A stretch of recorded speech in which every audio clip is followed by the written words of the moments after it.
हमारे ऊपर प्रभु की कृपा है ये हम कैसे पहचाने? तो ये 8 लक्षण प्रकट होने लगते हैं जिस पर हरिजू की प्रियाजू की कृपा है। पहला, घोर अपराध करने वाले के प्रति भी दया की भावना,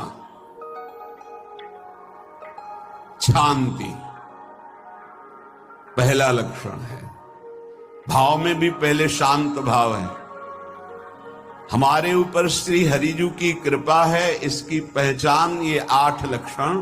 पहला, शांति, अर्थात घोर अपराधी के प्रति भी गुस्सा ना क्षमा करना, ये हरि की कृपा का लक्षण है।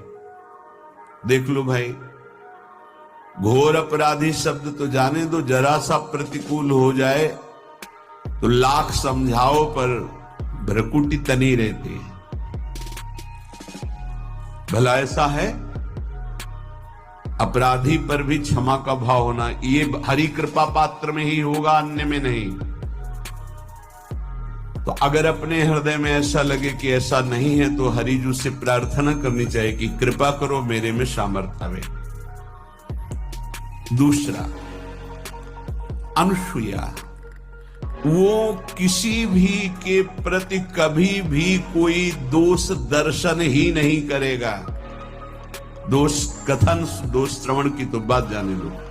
अनुसूया, दूसरों के गुणों में दोष ढूंढना ये नहीं होता, हरि कृपा पात्र में ये नहीं होता। ये सब भजन के नाश करने वाले, जैसे पहला अपराधी पर क्रोध कर देना, तो माया ने भेजा इसीलिए था कि तुम्हारे साथ व्यवहार ऐसा करे कि तुम क्रोध करो, क्रोध करोगे तुम्हारी ऊर्जा शक्ति नष्ट हो जाएगी, अध्यात्म में जो चलने की थी। और कहीं तुमने संकल्प कर लिया तो भजन शक्ति नष्ट हो जाएगी।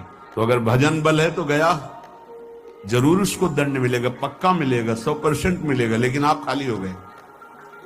ना भजन करने की वृत्ति रहेगी और ना भजन रहेगा, दोनों बात।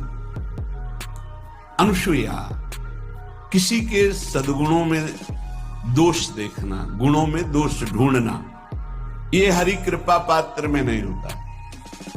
ये बहुत मंगलमयी बातें हैं जिससे हमारा भजन मार्ग पुष्ट होता है। तीसरा, वो बाहर से और भीतर से पवित्र रहता है, हरि कृपा पात्र। शौचाचार का ज्ञान होना चाहिए, वस्त्र आपके पवित्र होने चाहिए, ये बाहरी जल रज आदि के द्वारा बाहरी पवित्रता। और निष्कपटता, निश्चलता, सत्य भाव, ये अंदर की पवित्रता है। अगर कपट है, छल है, असत्य है तो हृदय मलिन रहता है।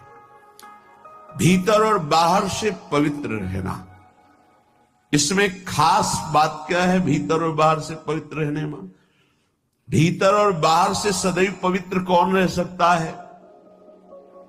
तो बोले जो पुंडरीकाक्ष भगवान श्री हरि का प्रियाजू का स्मरण करता रहता है वो शवायाभ्यंतर शुचि, वो बाह्य और अभ्यंतर दोनों से पावन रहता है। तीसरी जो कृपा का लक्षण है, अर्थात वो सदैव भगवत चिंतन परायण, शौचाचार का पालन करने वाला, बाहर और भीतर से हरि कृपा पात्र पवित्र रहता है। चौथा, ऐसे कार्यों का अनुष्ठान न करे जिनमें हमारा भजन छूटता है, जिनमें सत्य छूटता है, जिनमें भगवत भाव छूटता है। जैसे आपके ऊपर कृपा हुई, आप भगवत मार्ग में चल रहे हैं, अब आप ऐसे संसारिक कार्यों का अनुष्ठान कर रहे हैं जिनमें आपकी चित्तवृत्ति बिल्कुल भगवत विमुख हो रही, तो जीवन का लाभ क्या होगा? लाभ तो है भगवत स्मरण सहित। कल एक ने प्रश्न किया कि मैं खाता तो नहीं हूं लेकिन मांस की दुकान में मांस बेचता हूं, होटल आदमी, क्या उचित है? ये उचित कैसे हो सकता है? तुम और भी तो व्यापार कर सकते हो। जरूरी है धर्म का पालन करने की इच्छा करते हो, धर्म आचरण करते हो, ऐसा नहीं।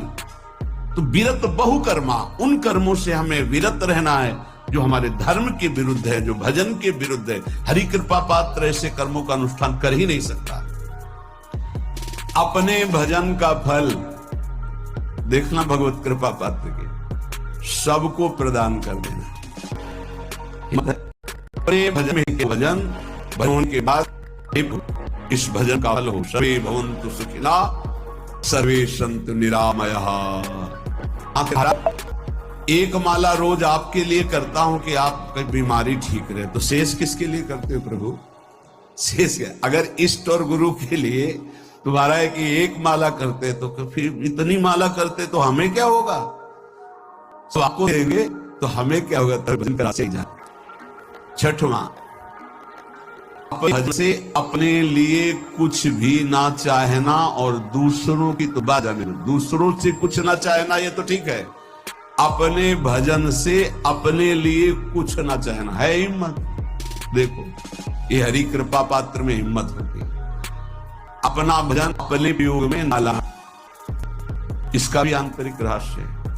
अपने में आप शरीर लेकर के बोले, अगर रूप को लेकर तो कोई वहां जरूरत ही नहीं, स्वरूप पूर्ण काम है, वहां कोई अभाव नहीं। जब आप कोई भाव अपने लिए करेंगे, देह भाव होगा, देह भाव से किसी विषय की मांग होगी। विषय पूर्ति भजन का फल नहीं होता, भजन का फल होता विषय निवृत्ति। बहुत जोर की बात है, कैसे समझ में? अपने भजन का भी फल अपने लिए नहीं, दूसरों से कुछ चाह रखना तो बात ही जाने दो, भजन से भी कोई अंश आने में क्या चाहिए? भजन ही बनता रहे, भजन का फल भजन बनता रहे, खूब निरंतर जप करते रहे।